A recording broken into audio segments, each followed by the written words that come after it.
grande partie pour Bernard. Et puis j'avais vraiment envie d'écrire cette histoire. Ma belle-mère m'avait dit, quand tu seras grande, ma petite fille, j'avais déjà un certain âge, c'était mignon. Quand tu seras grande, ma petite fille, viens avec moi, viens voir.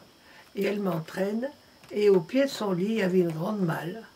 Et elle me dit, voilà, tu vois, tu viendras, je te donnerai cette malle, elle est pleine de trésors, tu sauras tout, tout, tout.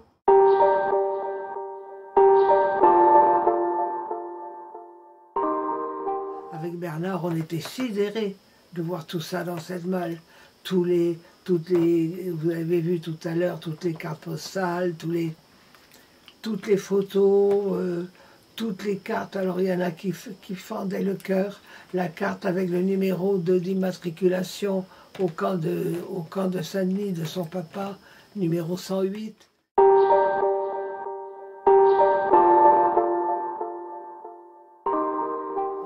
n'en a pratiquement pas parlé de ces camps-là. Le grand orchestre qu'ils ont pris en entier. Tous les cuisiniers possibles et imaginables. Tout ça pour empêcher, pour les garder en otage, en menaçant les États-Unis de les tuer s'ils entraient en guerre. C'était en fait des otages. Mais tellement secrètement enfermés dans cet endroit que vraiment tous les gens, quand j'ai parlé de ce livre, tous les gens ouvraient des yeux comme ça. On n'en a pas parlé, hein. On n'en a pas parlé en France de ces camps-là. Non, parce que... Il y en avait d'ailleurs, il n'y avait que ça. Non, mais Besançon, c'était connu, ça. C'est un camp de transit. Hein. Il y a beaucoup de gens qui sont passés par Drancy et Besançon.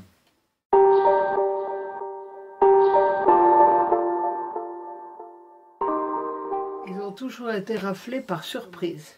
On les a appris sur le chemin de leur travail, sur le chemin de leur promenade, mais d'une façon absolument incroyable. Comment les Allemands étaient au courant qu'un tel était anglais ou américain, ça, personne ne l'a jamais su.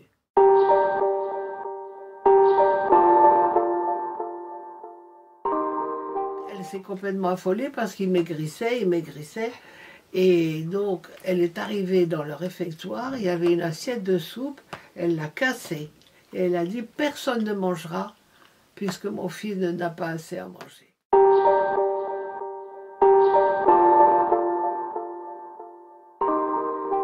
Bon, j'avais entendu quand même 2-3 phrases de mes parents. Mon père, il parlait pas de ça. On ne sait pas ce que c'est que de mourir de faim.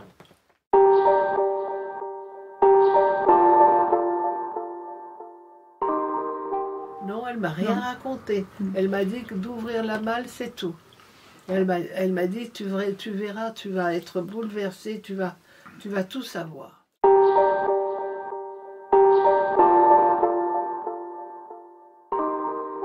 Je ne voulais pas qu'ils se perdent, nous n'avons pas l'enfant, donc il m'a semblé que c'était le meilleur endroit pour les donner. Et elle m'a dit, c'est un vrai trésor, et ça fait 75 ans que je suis à la recherche d'un trésor comme celui-là.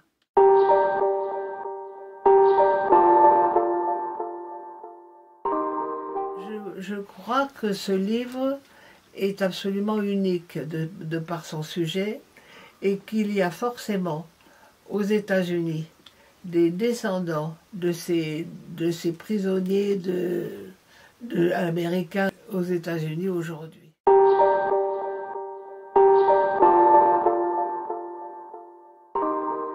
Il m'arrive une histoire extraordinaire à laquelle je ne m'attendais pas du tout.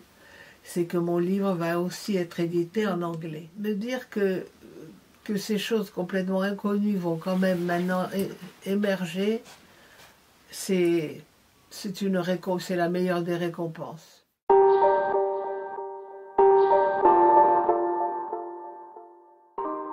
J'ai reçu des États-Unis la photo de la première lectrice de la première version de mon livre.